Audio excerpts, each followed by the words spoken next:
Welcome back to another episode of Player Profiler News Primetime. I'm your host today, Jake. You can follow me on X, Twitter, whatever you call it, at Louis Lewis 5. That's LEWIS and the number 5. Thanks for tuning in to today's show, though. Make sure you check us out throughout the week. We got new episodes airing throughout the week covering various Dynasty, fantasy, redraft, anything that has to do with fantasy, we got you covered. So you're doing a good job already. You're watching. Congratulations. Thank you. We appreciate it. Now click the little subscribe button and it helps us even more. And you know what? Why not just click the little share button as well while you're at it, or retweet it wherever you're watching it. Also, you can follow us on our podcast at Player Profiler. We got a whole bunch of different segments coming out on that. So check it out. But on today's episode, I will be covering the news and notes from around the league, and I'm giving you my top 12 fantasy wide receivers for the 2025 season. So with that, let's get fantasy.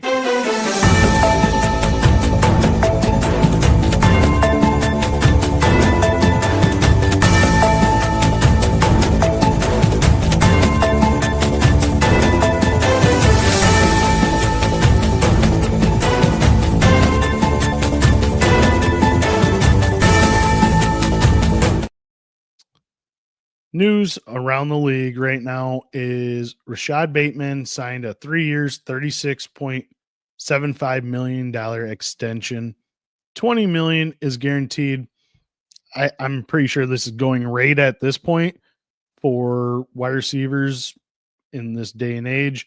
I mean, salary cap keep going up, and you're going to pay your number 2 receivers $12-13 million a year. I know it's a lot of money for you and I, for the average person, but these guys put their life, their bodies on the line, and they get rewarded generously.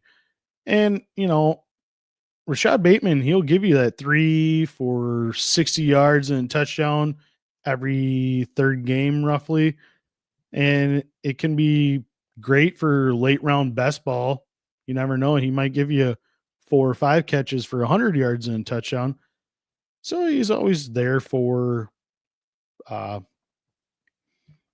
guess, best ball buy. Also, I apologize if I look exhausted, because I am. I've been busy all day. I'm a UPS driver, deliver nonstop. Also had soccer practice, parents versus kids versus, the parents won against the kids today. Can't complain there. Also, I recorded a whole episode and my idiot self forgot to hit the unmute button. So this is my second time going through this, so it's probably going to go a little bit faster than the last one. I apologize, but I have to get up in the morning. I got to wake up in 6 hours to get back to my job. And anyways, I'm going to continue with the fantasy news for you. Anthony Richardson, I don't even know what to do about this guy. Dealing with shoulder injury, will not participate in the mini camps this week. I just cannot take this guy. He's good when he plays, but when does he play? I mean, realistically, when does he play? I have a bold statement saying Daniel Jones will appear in more games than Anthony Richardson. I don't know if that's really a bold take anymore, because Richardson is always injured and Daniel Jones is there as a backup for what he signed 1 year, $14-15 million. I'm thinking Richardson starts maybe 6 games if we're lucky. 10 games for Daniel Jones, possibly.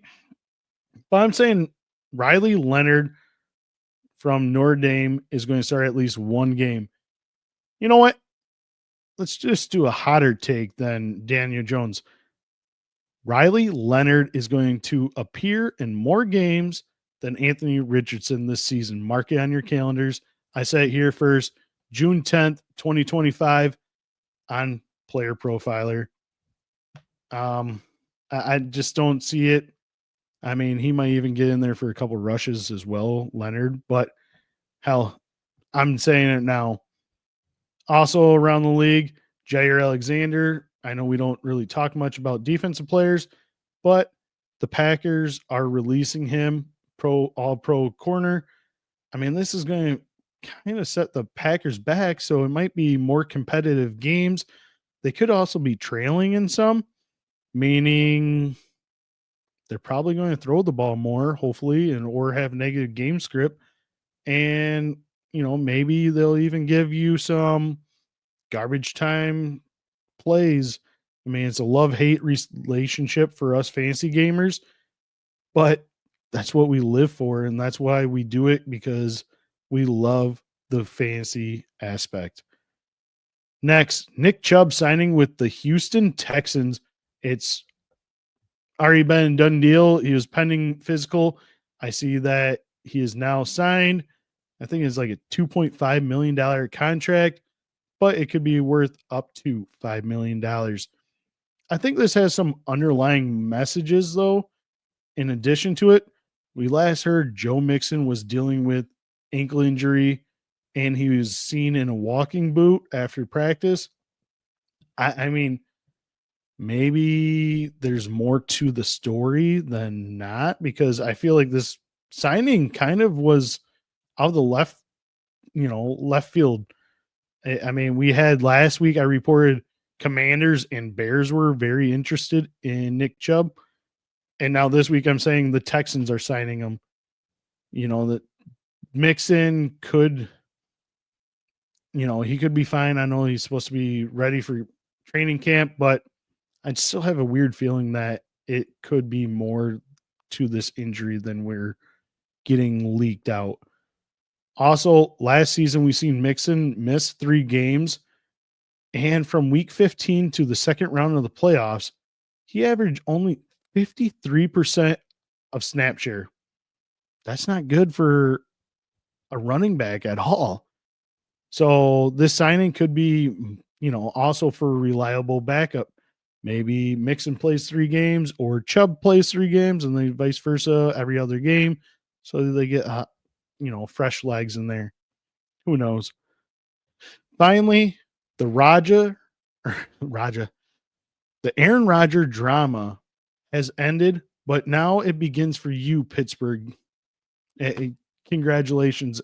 Me being a Packer fan, I don't have to worry about it anymore. I've been clear-headed for 2 years. I know Jordan Love is going to be our quarterback. He's going to finish as quarterback 1 this year. Not the 1 overall, but he's going to finish in the top 12. Check that episode out a couple weeks ago. I'll tell you he's in the top 12. But this deal is 1 year, $13.65 million, $10 million guaranteed, max value of $19.5 million, with almost $6 million in playtime and team incentives. I mean, realistically, you look back last year, Pittsburgh got Russell Wilson for veteran minimum, and they had Justin Fields on a trade, which was nothing. I mean, they're skating by with these freaking quarterbacks and getting great play out of them, or, low paying jobs, I guess you would say right now. And also maybe Will Howard learns a little bit from Aaron Rodgers this year. Who knows? Mason Rudolph is going to be nothing this year. If anything, they're going to start Will Howard just to see what they have in the rookie. But if Rodgers doesn't play well. But for right now, DK Metcalf should get a bump in the signing. Rodgers loves to hyper-focus targets and his true alpha number ones. Hell, just ask Garrett Wilson at the beginning of the year. He was hyper-focused. Then he goes and gets his best friend, Devontae Adams, and he got hyper-focused and finished in the top 12. He is a dark horse. He's a sleeper this year for me. And DK Metcalf should be drafted in the 4th, 5th round. So go out and get him. That's all the news and notes from around the league. And before we start, let's hear from the Podfather about my FFPC. Hey, why do we partner with the FFPC? Because they have the widest variety of fantasy football formats, and it's the easiest place to find all types of fantasy football contests in the world. What if you want to play for high stakes? Well, they have a $6 million prize pool with their Fantasy Players Championship. They also have way too early best ball leagues that start in February and dynasty leagues. They have the closest thing to a liquid market for orphans that there is in all of Dynasty. And the FFPC has sponsored us for half a decade because we are actually delivering information that can help fantasy gamers, and they're generating so much interest and bringing in so many new users, casual users even. The FFPC creates a unique experience where you can both compete against the best and make money.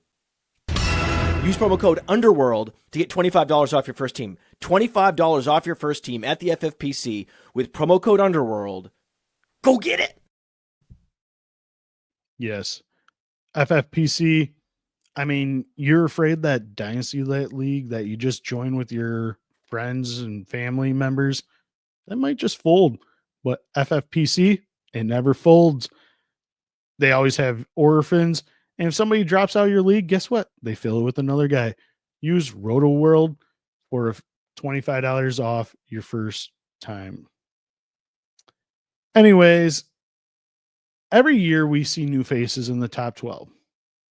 And we see these guys finish in the top 12, and they are nowhere near projected to be that high. Heck, look at last year. Who expected these players? Brian Thomas Jr. finished 4th, and he was pre-ranked at 27. Terry McLaurin has never had a great season or good quarterback play either. Finished as number 6. He was pre-ranked at 18. Malik Nabers was the highest pre-ranked at 13th, but finished 7th. Now these two on the list, Jackson Smith-Njigba, finished 10th last season. He was pre-ranked at 42nd overall for wide receivers. I mean, hell, we looked and he had a terrible rookie season. And we seen that coming with the offensive play caller. Was it not Sean McVay, but Walden, terrible. And that's what he did with, Roma Dunze. Maybe he sneaks in. Stay tuned and just find out. And Jerry Jeudy last season, pre-ranked 54th. I didn't see him coming and finishing 11th. What the hell? Like, just amazing. You get new faces in there. And even 2 years ago, we'll look back. Puka Nacua, rookie year. Who the heck knew about him? 5th round guy, BYU. Sean McVay did. He was pre-ranked 87th. Finished as wide receiver 4. DJ Moore, never had great quarterback play. Pre-ranked 23rd. Finished 6th. Keenan Allen, 18th pre-rank. Finished 7th. Nico Collins, 2 bad seasons. 3rd season, let's go off. Finishes as 11. But he was pre-ranked at 61. And Brandon Ayuk finished as 12. Pre-ranked 29th. You see it every single year. Injuries, surprises happen. They come out of nowhere. And so I kind of took some of that in consideration with my projections of my top 12.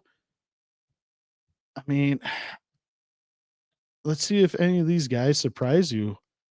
Let me know in the chat. Number 12, I have Tet McMillan. Yep, Tetairoa McMillan. T-Mac is what he likes to be called. 8th overall draft pick in this year's draft. We've seen 2 rookies last season break into the top 12 with Nabers and Brian Thomas Jr. And Ladd was number 13. He was almost there. I mean, maybe he was number 12 if you go by 17 weeks. I'm pretty sure I pulled it up and it was 18 weeks that I did this. But nonetheless, Tet will be the only rookie to finish in the top 12 this season. Bryce Young came on strong at the end of the year, and now he has a true alpha 6'5" receiver that went back-to-back 1,400 yards receiving in college and he's always had at least, 7, 8 touchdowns minimum every season at Arizona. Dave Canales seems to be imitating what he had at Tampa, a big physical receiver in Mike Evans that was 6'5". Now you got T-Mac that's 6'5". And also Canales' lone season as Bucks OC, Evans finished as wide receiver 7th with 136 targets, over 1,200 yards receiving, and 13 touchdowns. Now we look at the Panthers. Last season, leader Xavier Legette, 84, yeah. Since Thielen missed most of the season with a hamstring injury. But also, we take a look and we look at Bryce Young. After week 11, he averaged 33 pass attempts a game. If we do that for 17-game pace, he would rank 8th in the NFL last season in pass attempts. They're also going to be in negative game scripts, most likely. I mean, they finished 5-12 last year. The NFC South is wide open. They're probably going to be in negative game script. Who are they going to throw the ball to? Number 1 receiver on the team, Tetairoa, McMillan. He is going to finish as a top 12 receiver this year. Now, number 11, call me crazy. This is probably is the most surprising one. Jaylen Waddle finishes as a top wide receiver this season. Last 2 seasons, sure, he's been underwhelming, finishing as wide receiver 34 and 48. Last year, Tua hurt all season basically, and then your backups are Tyler Huntley or whatever. Terrible players. Yes, Huntley did make the Pro Bowl because of voting, but he's a terrible quarterback. Boyle, I think, started terrible quarterback. This year, you got Tua hopefully being healthy. If not, you have Zach Wilson that will hyper focus on probably Waddle as well, or even Quinn Ewers. Never know. But last season was just out the door, I'd say. The year before that, his wide receiver 34 finish, he was hurt for 3 games, but averaged 15.26 points per game, which ranked 22nd among wide receivers. And also, we look at the first 2 seasons when he came into the NFL, he was wide receiver 13 and wide receiver 8. I think he gets back to that prime. I think last year was an outlier season. So looking at 2023 numbers, kind of basing with Tua being healthy on our player metrics on playerprofiler.com. Go out and check it out. Also, use all-in package, use promo code Lewis, get $25 savings. That's Lewis, Lewis. But we look back and we look at data analysis on Player Profiler. Waddle ranked 4th in target accuracy, 8th in yards per route run, 7th in formation adjusted, 13th in target separation, 12th in yak yards, and 2nd in win rate. These numbers should be pretty comparable this year, and that is why Waddle is going to come back and finish in the top 12 this season. Also, I think Tyreek Hill gets traded this year. And Jonnu Smith, it's been rumored that he's not happy with his contract. He might be getting shipped back up to old Arthur Smith and reuniting with him, even though he had a bad season with Arthur Smith overall for fantasy purposes. But if he goes up there, hell, that middle is wide open for Jaylen Waddle. So he is going to finish as a top wide receiver this year. At number 10, Nico Collins. Biggest question mark, can he stay healthy? After a wide receiver 12 finish in 2023, we had high hopes and the same production came out right away, and then he got injured. He only appeared in 12 games last season, but in those 12 games, he ranked 7th with 19.2 points per game among wide receivers. I think this Texans team is going to be pass heavy offense. I mean, how they spent 2 draft picks on day 2 on Jaden Higgins and Jaylen Noel. They also went out and got Christian Kirk this offseason, meaning I think they're going to be pass heavy. I understand they just got Nick Chubb. I understand that.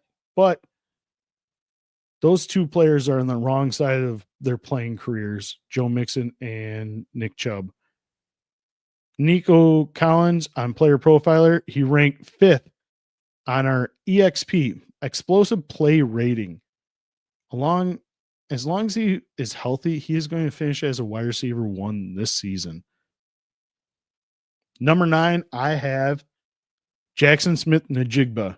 Sure, Sam Darnold is no Geno Smith, but Darnold did support wide receiver 2, Justin Jefferson, and wide receiver 25, Jordan Addison last season in Minnesota. Yeah, sure, Jackson Smith-Njigba is no Justin Jefferson, but he's a hell of a lot better than Jordan Addison, let me tell you. And if Addison finishes 25th with Sam Darnold as your quarterback, I mean, we're not even looking at the playoffs, so it doesn't matter if he's seeing ghosts in January. We're looking for regular season where he supported 2 top 25 wide receivers last year. This is still going to maintain Jackson Smith-Njigba. He finished 12th for targets. He was number 1 in slot snaps in the NFL. I know Cooper Kupp is now there. Yes, I understand that, where Cooper Kupp likes to play a little bit of slot himself, but I think they could share. And we've seen this Clint Kubiak's offense in New Orleans last year be successful and having wide receivers coming across the middle, and that could be easily Jackson Smith-Njigba. I think Cooper Kupp is going to play more outside. You're going to put your best players where they're best performing, and that's the slot. He also overall finished 7th in receptions, 10th in receiving yards, 7th in yak yards, and 2nd in true route wins. I expect big things coming from Jackson Smith-Njigba this season, and that is why he is going to finish as wide receiver 9. At number 8, Brian Thomas Jr., the forgotten one last season. He was picked behind Marvin Harrison Jr., Malik Nabers, Roman Dunze, but he was still a first rounder nonetheless. He also ran a 4.33 at the combine last year, which makes sense because he ranked 3rd on our player metrics here at Player Profiler for explosive plays and 8th in EXP. This year, they add Travis Hunter, number 2 overall. He'll be playing defense. You don't draft a wide receiver number 2 overall if he's only playing receiver. He's going to play some corner as well. But a lot of people think this is going to hurt Brian Thomas. I think it's going to help him. Who did Brian Thomas have last year opposite of him? Gabe Davis, released. Christian Kirk, traded. Who else do they have? Parker Washington? Yeah. And, the list goes on and on. They didn't have anyone else. Oh, Evan Ingram? He gone. And now you got Brendan Strange. I think Thomas is going to have explosive plays again this year. I mean, how he runs a 4.33. And I think with Hunter being there now, it takes all the pressure off of Thomas, and it's going to free him up from double team. And the Jags this year should be in negative game scripts throughout the season. So he's going to be targeted very well once again. I mean, it's just going to find its way. Last season, he ranked 14th in targets with 133, 12th in receptions with 87, 3rd in receiving yards, 4th in yak yards, 6th in unrealized air yards, and 5th for total touchdowns. Where Lawrence is now healthy, these numbers can easily rise and make Thomas Jr. finishing as a top 10 wide receiver, if not top 5. Mark it on your boards. At number 7, I have Drake London. Sure, He's going to be hyper-focused, just like he was last season when Michael Penix took over this offense. The last 3 games, it's a small sample size, but listen to these numbers. If we put it in a 17-game pace, you'd get 221 targets. 221, get the hell out of here. Oh my God, if he had that.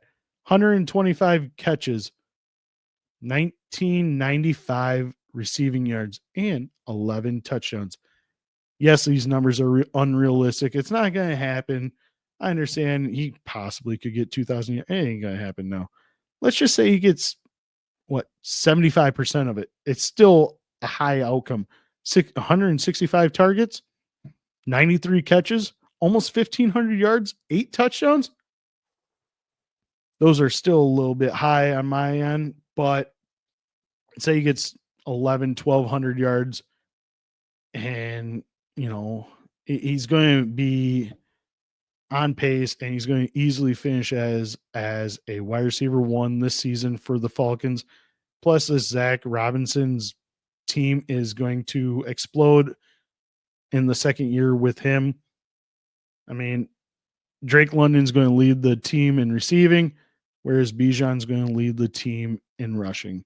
It's going to be a match made in heaven. 2 fine players, and Michael Penix is going to have a great year as well. At number 6, I have Puka Nacua.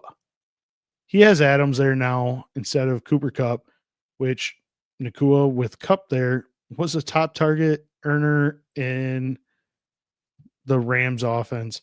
He still has Matthew Stafford as his quarterback. Nothing's changing there. He's got a new contract, so that won't be changing anytime soon. He is a top wide receiver pick, easily a redraft first rounder for me. He's been dominating the league since entering it. Last season, yes, he did not finish as a top 20 receiver, but that was because of his knee injury. He did, though, however, finish number 2 in points per game with 21.1. The only one he fell behind was Jamar Chase, which we all know Jamar Chase was on another level last year. He remains the Matthew Stafford's number 1 target earner in this Sean McVay's offense. Puka ranked number 1 in target rates at 43.6%. Yards per route run, 4.07, and first in formations adjustment, which is adjustment yards per route run for personnel and alignment. League average is 1.6. He finished at 3.87. That is over double the league average. He's going to finish as a top 5 receiver. I have him at number 6. I mean, top 5 is, can be in any order. I think Puka Nacua has the upside to finish in the top 5, but I have him at 6. Now for my top 5, I have Amon-Ra St. Brown finishing as number 5. He finished 11th for as 11th for explosive plays, which he had 18 explosive plays, 142 targets, which was 8th in the league, 27.3% target share, which was 9th. Another solid performance, finishing 2nd in receptions with 115, 5th in receiving yards with over 1,200, 15th in yak yards, and 3rd in total touchdowns, which he had 12. Also, he was 4th in fantasy points per game. Yes, he does not have Ben Johnson there, but how can you not love this guy? He's just a chain mover. He's always going to be Jared Goff's number 1 read. And he does the dirty work. He's on the field constantly, playing 85 to 90% of the snaps. He blocks for Jahmyr Gibbs and David Montgomery, and he moves the chains and he scores you touchdowns. Easily a top 5 wide receiver in the NFL. Number 4, Malik Nabers from the Giants. Nabers dominated the league in so many categories last year, finishing with 16 explosive plays, which ranked 16th. His opportunities, he had 170 targets, which was second in the NFL, but still 170 targets. What the heck? Like, just amazing. I mean, he was a rookie, 170 targets. Plus, he missed a couple games. He had 34.9% target shares, which was easily first, 91.8 snap shares, which was ninth. So he's playing he's on the field 91% of the time, almost 92% of the time. That's amazing. I mean, for a rookie to come in and do that, 16-18 air yards, ranked fourth. 44.8 air yards share, ranked third. Deep targets, he ranked fifth. All this made him finish third with 109 catches, seventh for over 1,200 yards receiving, 11th in yak yards, fourth in unrealized air yards, sixth in fantasy points per game with 18.2, and first in expected fantasy points per game with 23.8. Nabers is a difference maker. There's no question about it. And hopefully he proved last year he's quarterback proof. I mean, he had Tommy DeVito throwing the ball, Daniel Jones, Drew Lock. Like he went off in the championship for fantasy leagues last season with like 180 yards with Drew Lock.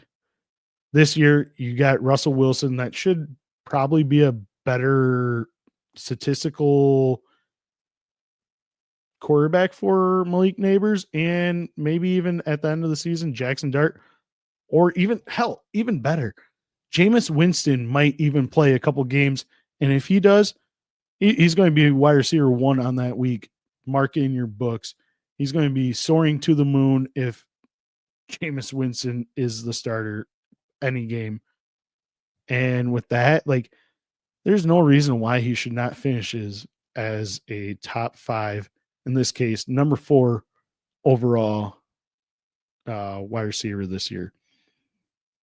My top 3 is basically in any order you could really say.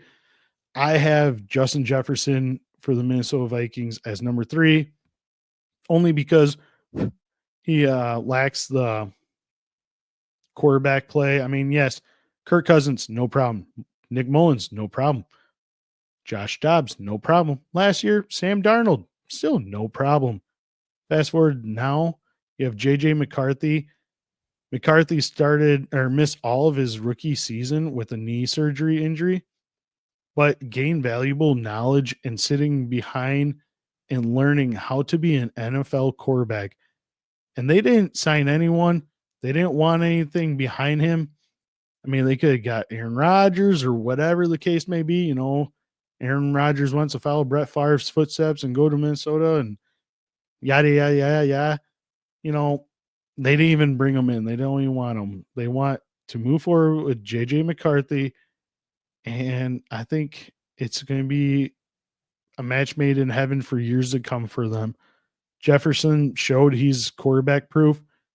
And the only reason I have him number 3 is because J.J. McCarthy ranks lower in the other 2 guys' quarterback play.